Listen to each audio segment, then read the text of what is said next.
Welcome to the 30th class in our course Physics of Materials.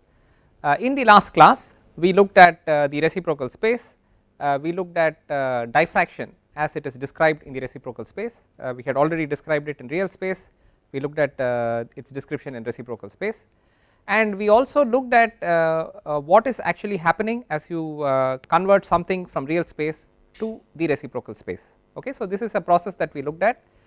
In particular, I emphasize the fact that ultimately we just have materials which are in real life objects that we are able to handle and see, and they have crystal structures and lattices which are in real space, the space that we are accustomed to. It is only because that there is some convenience in terms of analysis that we start looking at other ways of representing this information, and the reciprocal lattice manner of representing this information is extremely useful in that context, because with respect to diffraction there are several specific details that are better described in the context of the reciprocal space. Okay, so that is the context in which we have discussed it, that is the context in which the subject exists, so to speak. Okay, also in this context I showed you that you may have a real space material that may have a simple cubic lattice, or you may have something that is FCC or BCC, body centered cubic, in real space. If you represent this same information in reciprocal space, in some cases the structure will change. In reciprocal space the material structure is not changing, it is only its representation in reciprocal space that is different from what it is in real space. If it is a simple cubic material, the representation in reciprocal space also happens to be simple cubic. Okay, only the dimension of the side of the cube is different, it is 1 by the dimension of the 1 by the length of the cube in real space, but what is laid out as a simple cube in real space continues to be laid out in a cubical in a cube kind of layout in the reciprocal space. So there is no change in that sense. If you take something that is face centered cubic and you represent it in reciprocal space, its representation in reciprocal space has the same layout as that of a body centered cubic structure. Okay, so something that is a material that is in real space having a face centered cubic structure will end up being represented in reciprocal space with a layout of points that look exactly like a body centered cubic structure, and the inverse is also true. If you start with a body centered cubic structure which in real space and you represent it in reciprocal space, the layout of the same of the points will now look like a face centered cubic structure.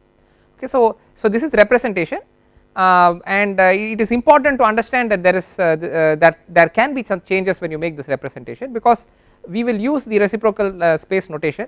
So we should keep in mind that some change has occurred in its representation, or the very fact that we are representing in reciprocal space has created some changes in the way the information might look. So when we interpret it, we should keep that in mind, we should always keep that in mind and appropriately use this interpretation. Okay, so this is just some information regarding what we have discussed. As we proceed forward, I also think it is important that we should step back for a moment and understand the purpose of what we are doing right now. Okay, our ultimate purpose is to understand the interaction of electrons with the periodic structure of the material, because that is a detail that we have not incorporated into our model so far. So that is the primary purpose of our discussion.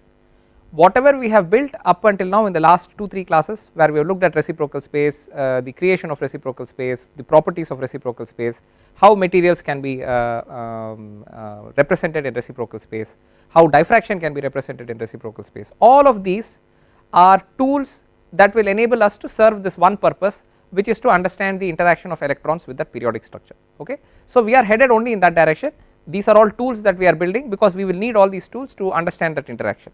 And continuing in that same context, in today's class we will look at some specific terms and specific constructions, so to speak, which are all again tools that are necessary for us to understand the interaction, and then in a class or so we will start looking at the interaction. So that is the direction in which we head off. So please keep that in mind when you look at some of the topics that we are discussing, because taken by themselves they may look like a bit independent topics which are disconnected, but they are not, they are all going to add up to something that we are going to discuss. Okay, so that is what it is. So we looked at this. Now today we will introduce a concept, we will introduce a few concepts, a couple of different concepts, and 2 or 3 terms we will look at. The first is something called a Wigner Seitz cell. Wigner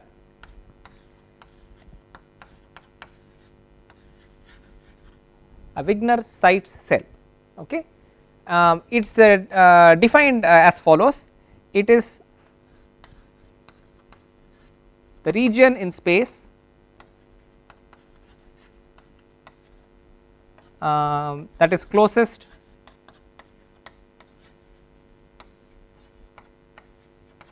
to a given lattice point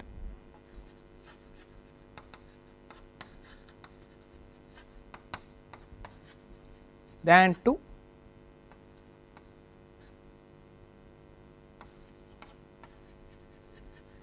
any other lattice point.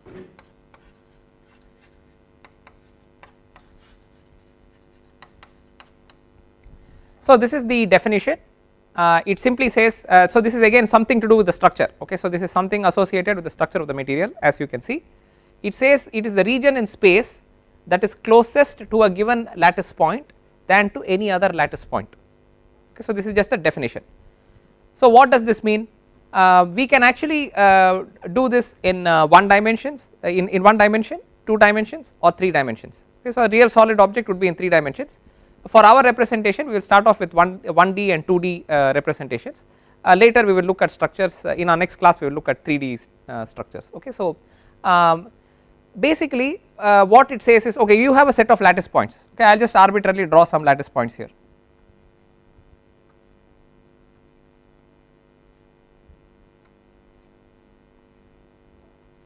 So, set of 9 lattice points 3 by 3 I have laid them out. Intention is to lay it out in a square fashion. So, it is just when we will assume that these are all exactly the same distance in every direction in those lattice directions. So, we have this 2 dimensional lattice. Okay. So, it is in 2D, this plane and this plane basically. So, this direction and this direction is what is incorporated. So, now we will look at this central point just for an example. The same will hold true for any of the other points excuse me. So, this is for the central point. We would like to identify the region in space, in this case it is 2 dimensional space. Okay. So, it is a 2 dimensional space. We would like to identify this the region in this 2 dimensional space that is closest to this point than it is to any of these other points. So, that is what the definition says. If you identify that region is called the Wigner Seitz cell about this lattice point. Okay. So, that is the definition. How do we do this? There is a very straightforward way of doing this. What we will do is we will take this lattice point, we will connect it to all its neighbors, alright, just and we will have some guideline connecting it, some dotted lines connecting it to all its nearest neighbors. So, let us just do that, all its neighbors, we will just do that.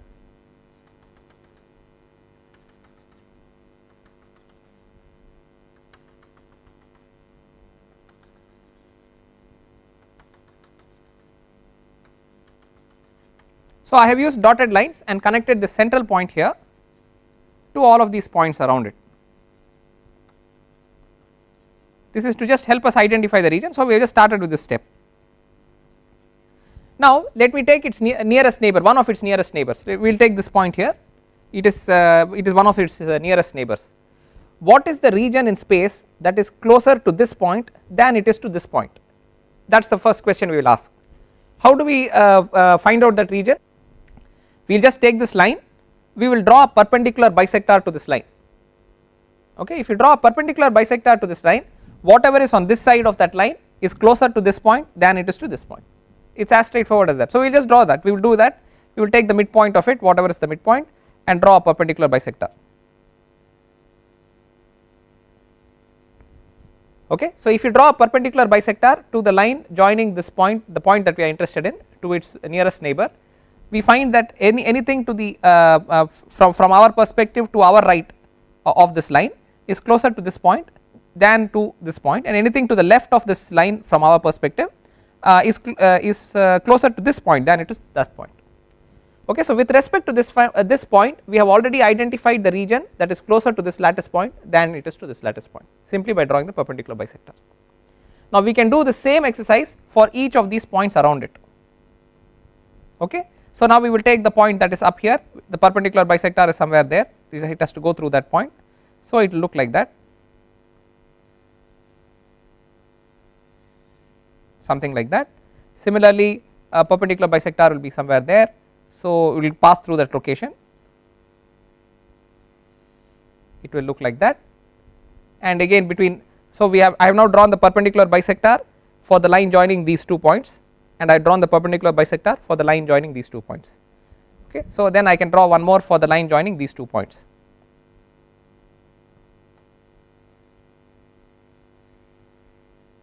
If you have drawn it nice and square, if you do this properly nice and square, this is sort of what you will see. So, with respect to its immediate 4 closest neighbors, right, the 4 closest neighbors that we have there, we have already seen that this line indicates the region below this line is closer to this point than it is to that point, the region on this side of this line is closer to this point than it is to this point, region above this line is closer to this point than it is to this point, and similarly the region on the left of this line is closer to this point than it is to that point. So, this region defined by the square is now closer to this central point than it is to its immediate 4 neighbors, 4 closest neighbors. Okay. We can extend that argument, we can even look at its next nearest neighbors just to see if anything else is happening. If you have drawn it nice and square, what you will find is the perpendicular bisector of the line joining this central point to this point will look something like this. And if you continue that exercise for this, this and this, you will get lines that look like this.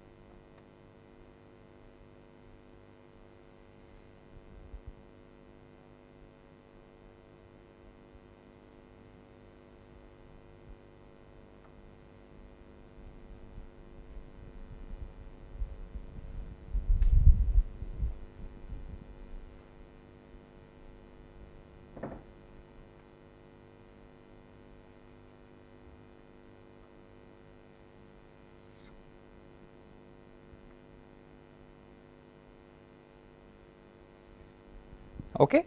So, you will find that in fact those lines which are perpendicular bisectors to the points to the lines joining these points which are diagonally positioned here will also in fact just pass through those vertices. So, they do not remove any region from what we have just identified in this particular case. If you have drawn it as a nice straight square, that which like what is shown here. So, therefore, this region that we see here, this region consists of, in this 2 dimensional sense, consists of all the points in space that are closest to this point than they are to any of the other points so in terms of lattice points, closest to this lattice point than they are to any other lattice point. So, therefore, this is now the Wigner Seitz cell about this lattice point.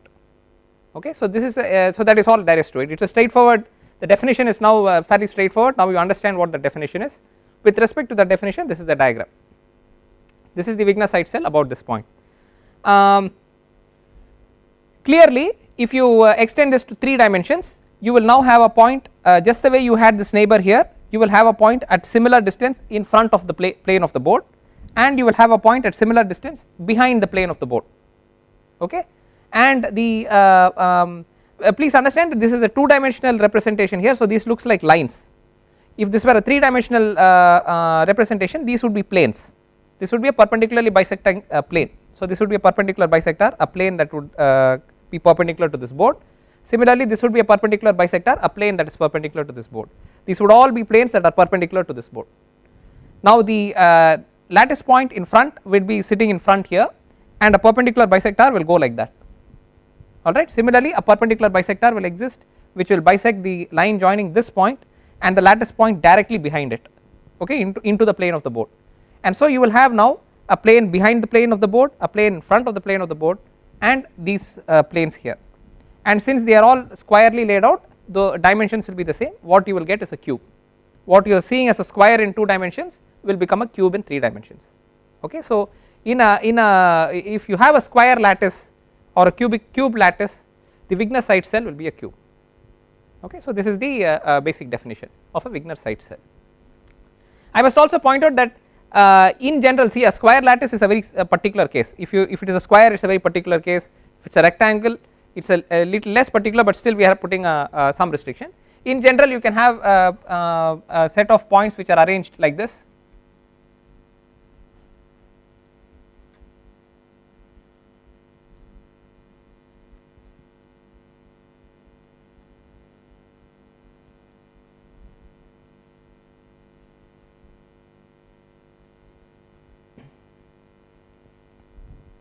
So if you now have this set of points and you look at the perpendicular bisectors, again we will do the same exercise.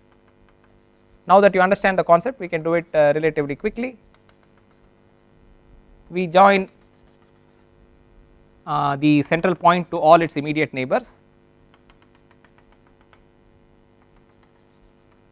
right, and we draw the perpendicular bisectors of each. So perpendicular bisector of this would look something like that.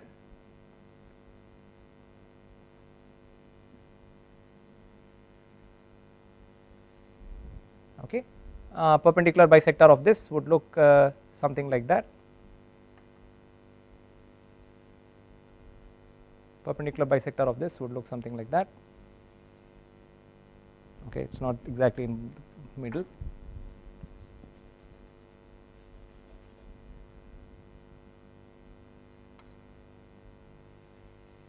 Would look like that. Perpendicular bisector of this line would look something like that. Perpendicular bisector of this would be like that, and similarly perpendicular bisector of this is somewhere here and would look something like that. Okay. So by looking at the immediate neighbors and you will find the other ones do not really impact you, this is kind of far away, so its line will be somewhere there, perpendicular bisector will be somewhere there, which is not really of immediate use for us. Similarly this perpendicular bisector is somewhere here, if you look at it, or if you draw it to scale you may find some variations, but the point is you will find a region bounded by 6 sides. Okay. So in general when you are not really looking at either a rectangular lattice or a square lattice, the Wigner Seitz cell about that point is going to be a 6-sided figure in 2 dimensions when you plot it in 2 dimensions. Okay. So for a 2-dimensional lattice, the most general case is a 6-sided figure as the Wigner Seitz cell about any lattice point. Now this is whatever we say about this lattice point, same is going to be true for the other lattice points. Okay. So in a sense the boundary of the Wigner Seitz cell will become the boundary for the Wigner Seitz cell of the next cell. Okay. So for this for of the next lattice point. So so this is going to be true for all the lattice points because of symmetry, and so it is in general it is going to be a 6-sided figure. If it is a rectangle it will become a 4-sided figure which will look rectangular, and if it is a square it will square lattice it will become a 4-sided figure which is a square. So those are special cases. Okay. So in general this is what a Wigner Seitz cell is. Now so I have already so we have now understood, so this is just a definition. Okay. So this is just a definition, you understand what the definition means and you also understand how you can create this cell or how you can identify this cell, because it is simply a region in space, right. You only have to identify what is this region, and this is the rules based on which you will identify that region. You simply connect the point you are interested in with all its neighbors, draw perpendicular bisectors to it, and then whatever shows up as the innermost region from all these perpendicular bisectors, the innermost region is the is now the region that is closest to that point than to any other point, and that then becomes the Wigner Seitz cell of that particular lattice. Okay. So that is all there is. We have done in 2D so that it is easier to see. Same thing is true in 3D, except the perpendicular bisectors will be lines, will be planes instead of lines. That is all it is. So if you have the right kind of software, you can take any lattice and you can do this perpendicular bisectors you can create, and you can see it and you can rotate it around. Okay. So we will see something on 3D a little later, but for now this is in 2D, 2-dimensional description. So we have seen this first description called Wigner Seitz cell. Now we will define another term which is called a Brillouin zone.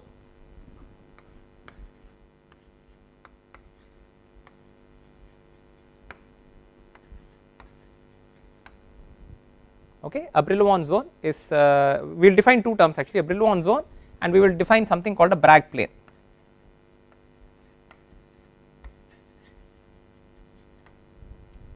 Okay. So first we will define something called the first Brillouin zone. The Brillouin zone actually can be called as we will find that whatever it is, once we describe what a Brillouin zone is, we will find that it can be there are further qualifications to it. We can call it the first Brillouin zone, second Brillouin zone, third Brillouin zone, and so on. So we are there is further qualification we can provide to the Brillouin zone. So right now I will describe what is the first Brillouin zone only. After understanding what is the first Brillouin zone, we will define what is a Bragg plane, and we will then use that definition to help us define second Brillouin zone, third Brillouin zone and so on. Okay. So that is what we will do. The Brillouin zone, the first Brillouin zone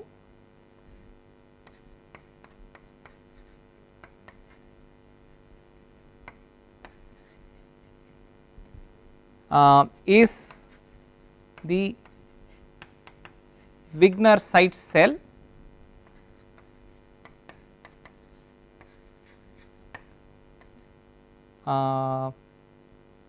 about a lattice point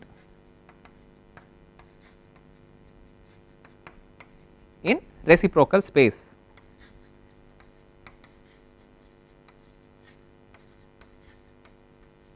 So right now in this definition itself we are pulling together some of the concepts we have discussed in the last class and we are currently discussing.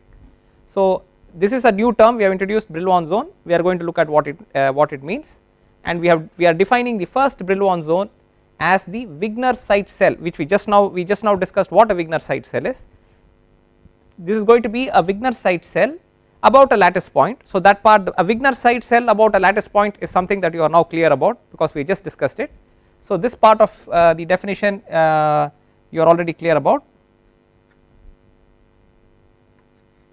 Okay, Wigner Seitz cell about a lattice point. Any lattice I give you, you understand the concept of how you can come up with a Wigner Seitz cell about that lattice point. That is a very straightforward process, right. So the first Brillouin zone is the Wigner Seitz cell about a lattice point.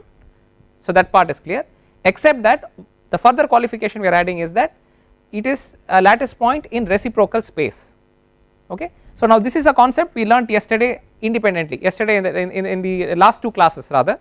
In the last two classes we have learned this concept independently, reciprocal space. We understood how real space relates to reciprocal space and such. So reciprocal space we independently defined and we understood. So reciprocal space consists of reciprocal lattice points, right. So we can fill reciprocal space with reciprocal lattice points. For a given reciprocal lattice point you can find the Wigner Seitz cell as a second activity. So this independently you know how to get to reciprocal space. You know that in real space if you have A1, A2 and A3, you know how you can go from A1, A2, A3 in real space to B1, B2 and B3 in reciprocal space. So given a material in real space, which is what your real life is about, a material in real space, you know its crystal structure, therefore you know the lattice it is based on.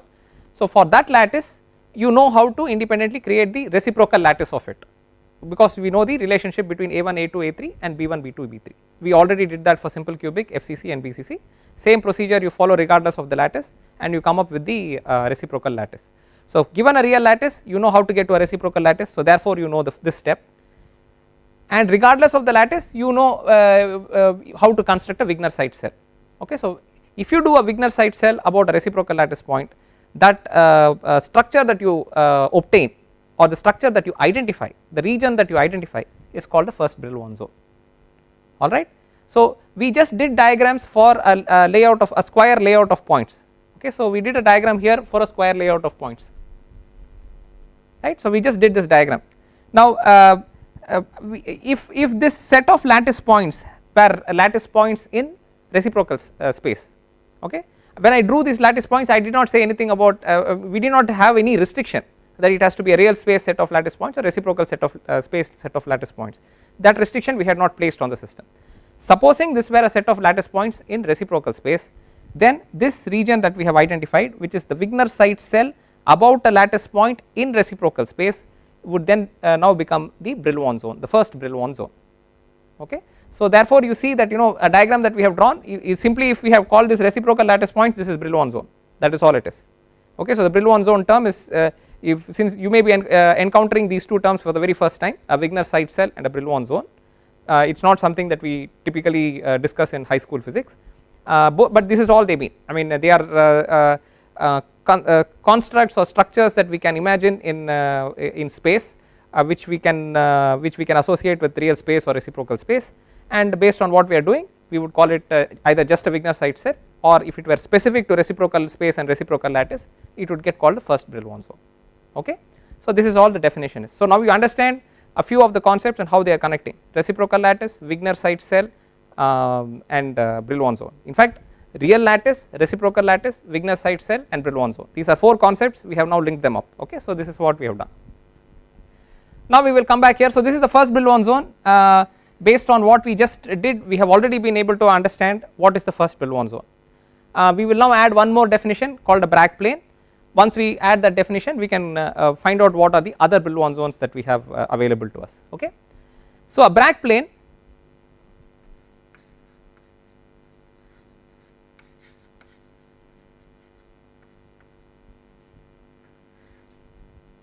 is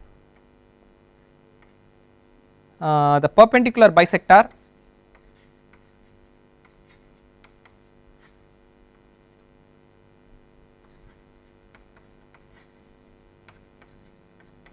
to the line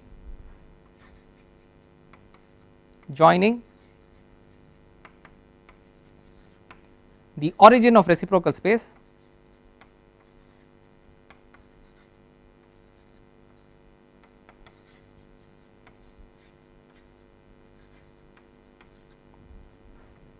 to any reciprocal lattice point.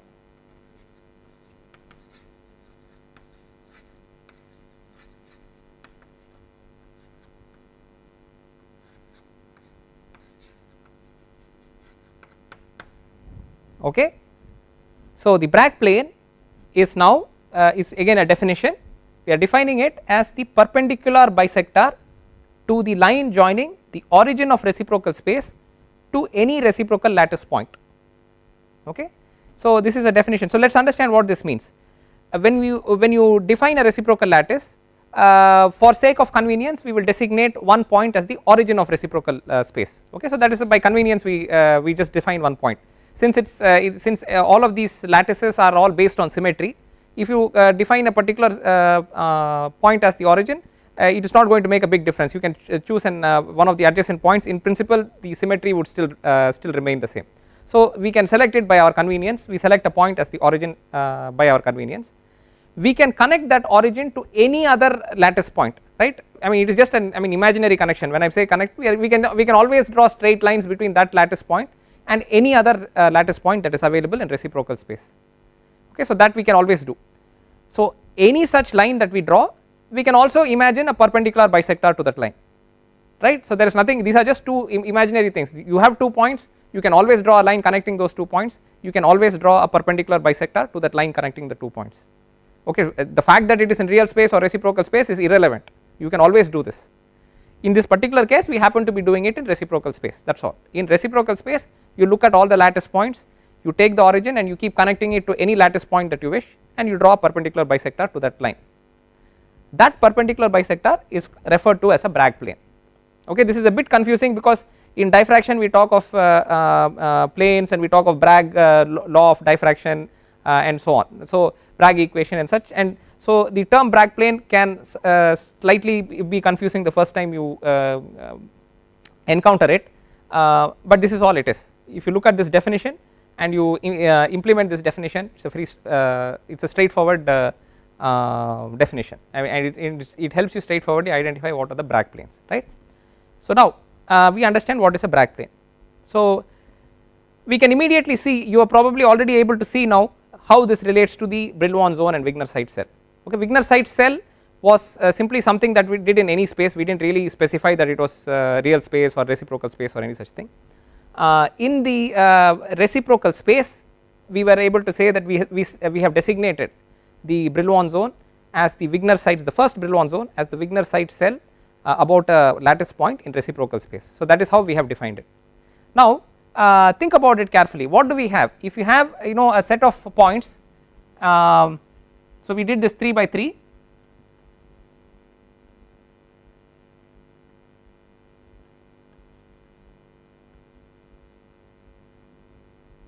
Okay, 3 by 3 set of points, and we found that if you just draw the perpendicular bisectors, you will end up getting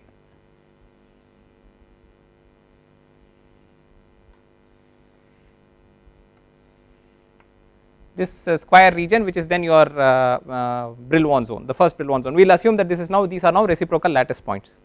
What have we done? We have drawn perpendicular bisectors to the lines joining this point to its neighbors. if you designate this point as the origin of reciprocal space, and that is, as I said, your convenience, you can always designate this as the origin of your reciprocal lattice reciprocal space, right. If you designate this as the origin of your reciprocal space, then these lines which are perpendicularly bisecting the lines joining this origin to its neighbors,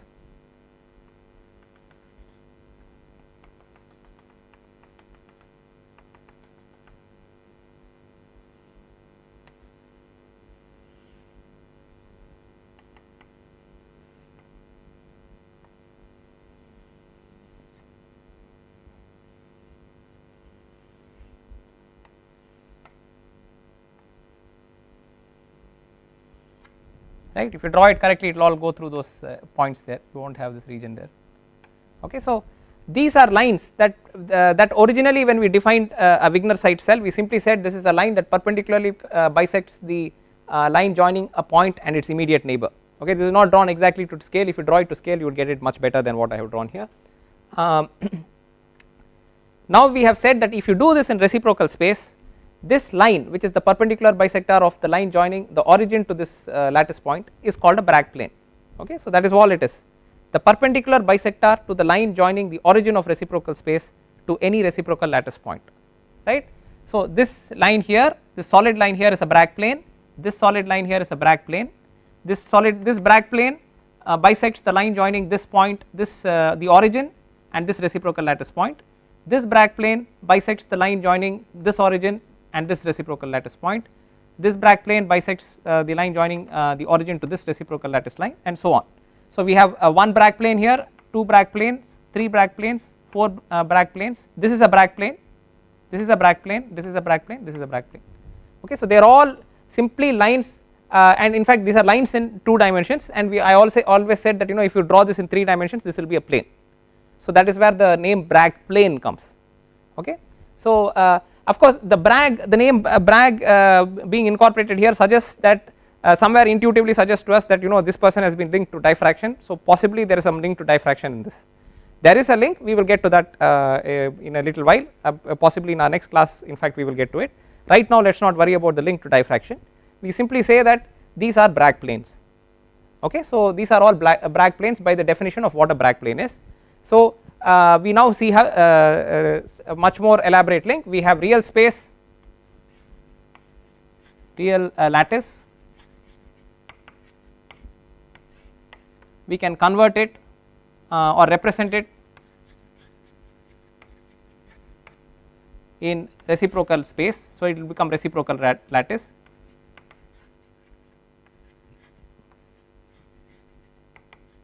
So this is your original material, right, original material.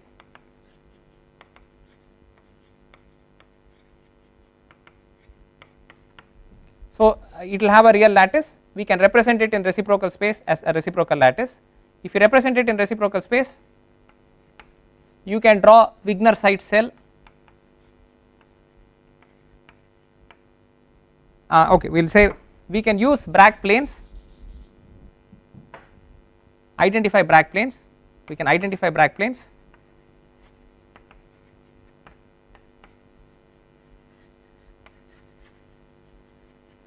If you identify those Bragg planes, the region that you will identify is the first Brillouin zone.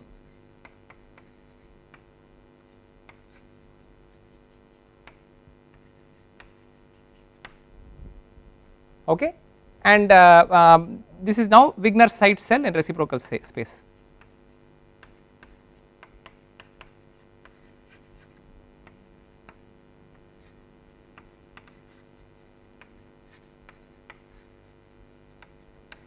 Okay, so this is how the concepts that we have discussed today tie up to each other. Okay, so we have real lattice that can be represented as a reciprocal lattice.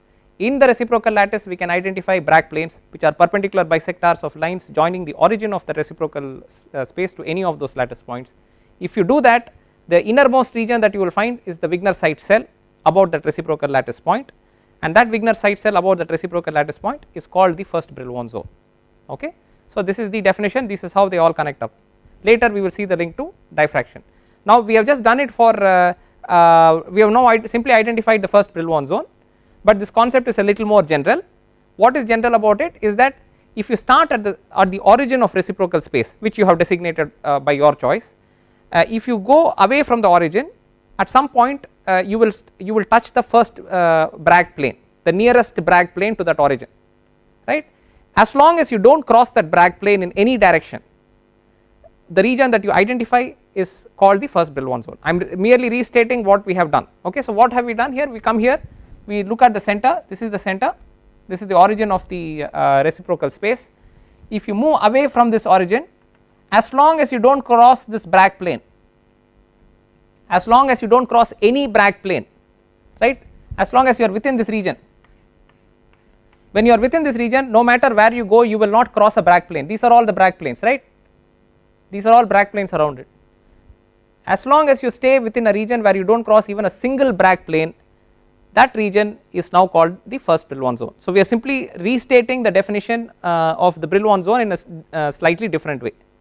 So the first Brillouin zone is the region in space that you can reach from the origin of the reciprocal space without crossing a single Bragg plane. Okay, so that is simply the definition of the first Brillouin zone. So you can therefore now guess what might be the definition of the second Brillouin zone.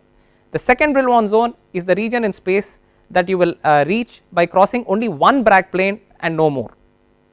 Okay, so you start from here, if you continue forward, you will cross one Bragg plane, then you get into the second Brillouin zone, but you should not cross the second Bragg plane. See, this is another Bragg plane that is here, these are all Bragg planes.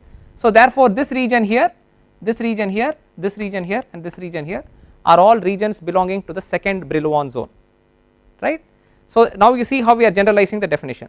The definition for the Brillouin zone started off by saying that it is simply the Wigner Seitz cell about the reciprocal lattice point. Then we said, look, the Wigner Seitz cell, the boundaries of the Wigner Seitz cell are Bragg planes, okay, and therefore you can have several Bragg planes that we can identify.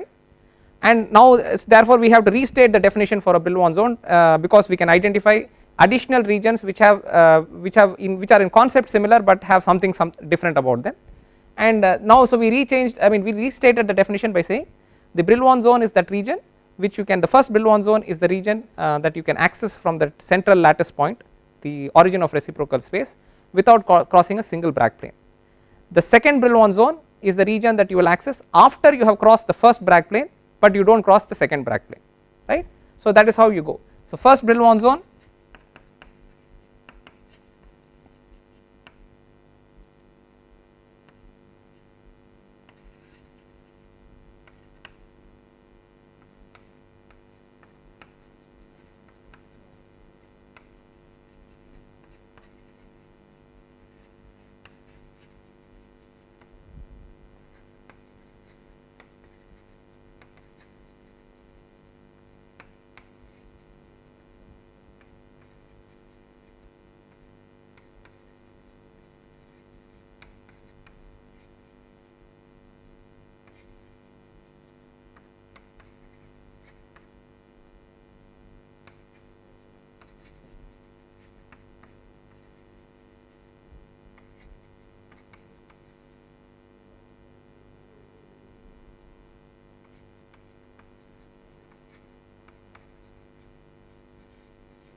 so the second Brillouin zone, to access the second Brillouin zone, you cross one Bragg plane, but you make sure that you do not cross the second Bragg plane. Similarly we will continue, so I just put on one more and then we will generalize. Third Brillouin zone,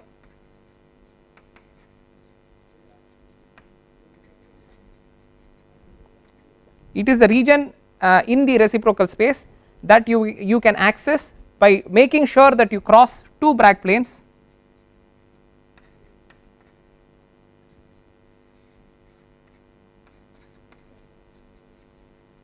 but do not cross the third Bragg plane.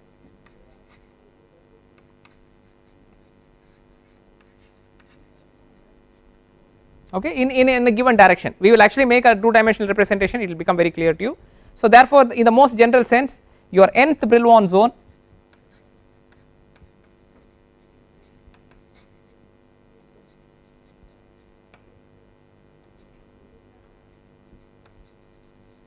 will imply that you have crossed n minus 1 Bragg planes, right. For the first one 0 Bragg planes, second one Bragg plane, third one 2 Bragg planes, and so on. You will cross n minus 1 Bragg planes,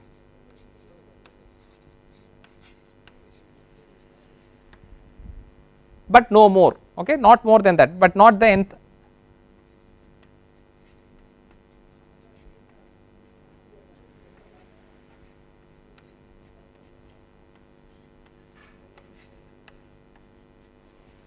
In other words, it is the region between the n minus 1th Bragg plane and the nth Bragg plane, right, except that you can do this in all directions, okay. So you can start from the origin and just head off in any direction that you wish. In that direction you cross n minus 1 planes, but you do not cross the nth plane, you just keep crossing planes, you keep counting them as you cross them, you do not cross the n minus, you cross the n minus 1th plane, but you do not cross the nth plane. That region between the n minus 1th plane and the nth plane in that direction belongs to the nth Brillouin zone. We will find that, we are going to draw that in a moment for a 2 dimensional structure.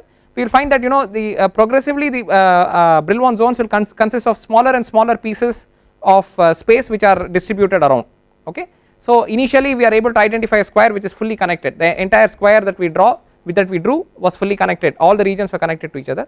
Subsequently we will find that there are smaller and smaller pieces which are spread out across space, but because of symmetry, in fact if you add all those regions together, the total area that you will get will be the same as the square, the original square. So the second Brillouin zone also, if you pull all the regions that you identify as the second Brillouin zone, you pull them together, you will get a shape that is the same as the square.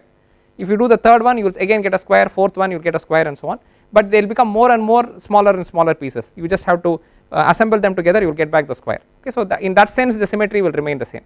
We will now look at a very general case, and that will convey all this definition to you very clearly. Now we will extend our understanding of how we indicate Bragg planes and Brillouin zones in a 2 dimensional system, okay. So to do this, what we will do is we will look at a set of points which will be a 5 by 5 matrix of points, which will be points which are laid out in a square fashion, okay, and those points, with respect to those points we will see if we can identify all the Bragg planes and also the Brillouin zones. So to do that, let us put down this 5 by 5 points.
So you can follow this exercise with me and so as we do it you can yourself see for how this kind of a diagram comes about, okay. So we will go about it step by step so that you will be in a position to see how it happens. So first thing we have to do is we will take this central point here, and with respect to that central point, let us first see if we have a good understanding of what are its nearest neighbors, okay. So this is your central point. So with respect to this, the first nearest neighbors are these 4 points, 1, 2, 3 and 4, okay. So there are these 4 points here are the first nearest neighbors. So I suggest you put down this grid on a piece of paper so you can also see how this is happening. So the first 4 neighbors are here, these are the nearest neighbors. So this is the first set of neighbors.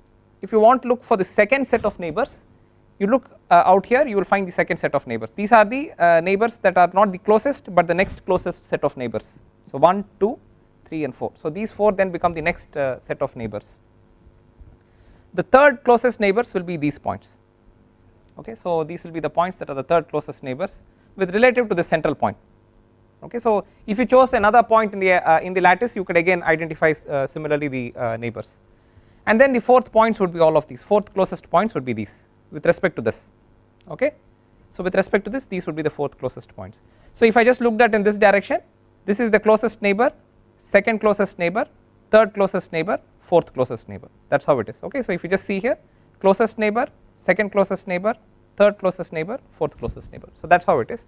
So with respect to each of these neighbors, we will draw the lines that are that perpendicularly bisect the line joining the central point to those neighbors, alright. So that is what we will do, and we will do this for this entire figure. So we will start with this point. Closest neighbors, as I said, are these 4. So perpendicular bisectors will be lines that run like that, okay. So we will put those lines down.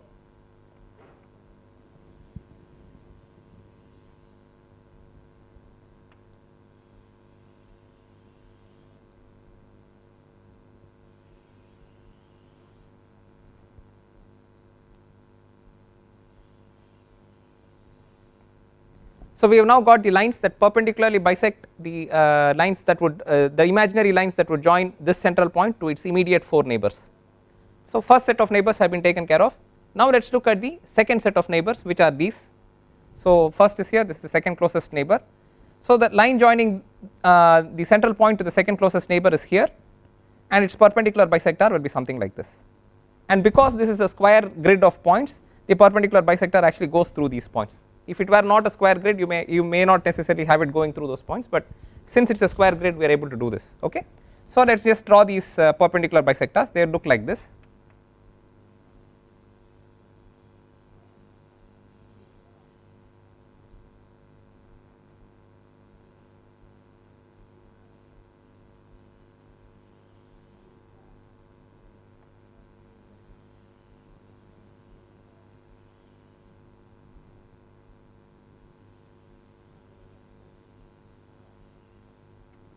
Okay. So at each of these points there is a lattice point, a valid lattice point is out here available there, okay. So this is what we have got.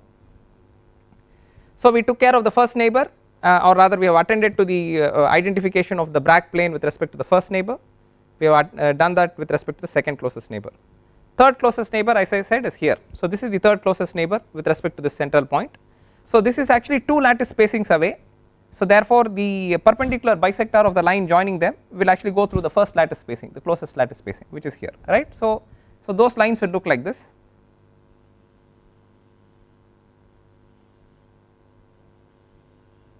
And the same thing we will draw in all 4 directions, so it will look like this.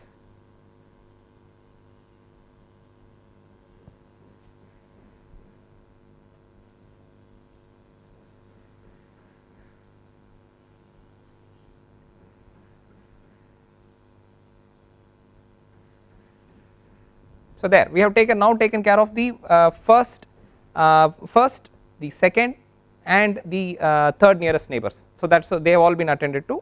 So let us now identify the fourth nearest neighbor, which we already did, but on this figure now that we have drawn some lines, let us just highlight the fourth nearest neighbor again. So this would be 1, this is another one, this is the third one.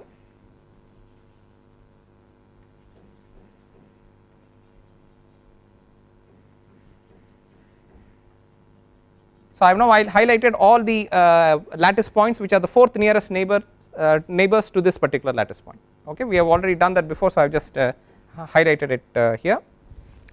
So if you see the line joining this point, the central point, to the fourth nearest neighbor would sort of go through this point here, and the perpendicular bisector will sort of look like this, right.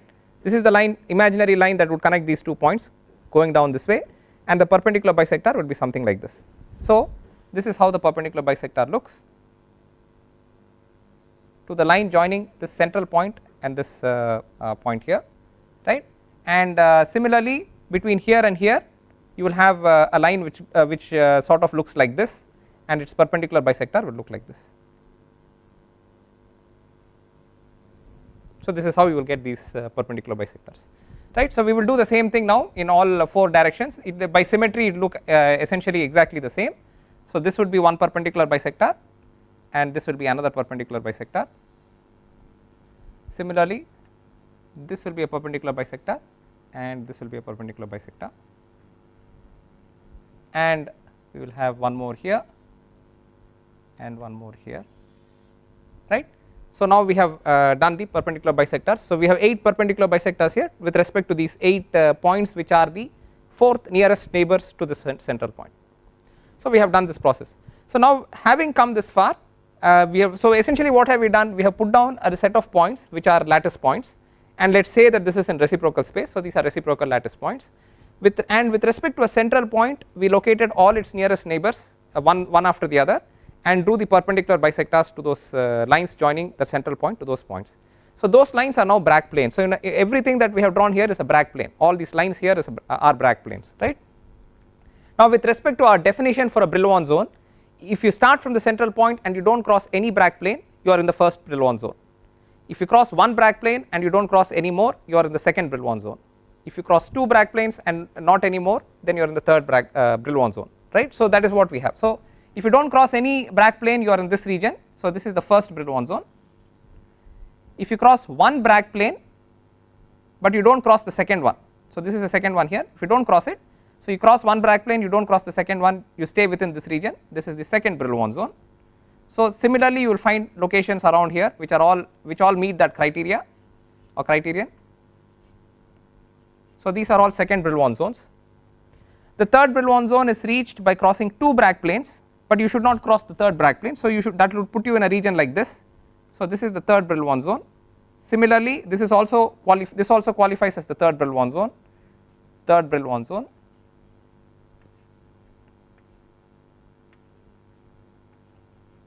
So you see several regions now qualify as the third Brillouin zone.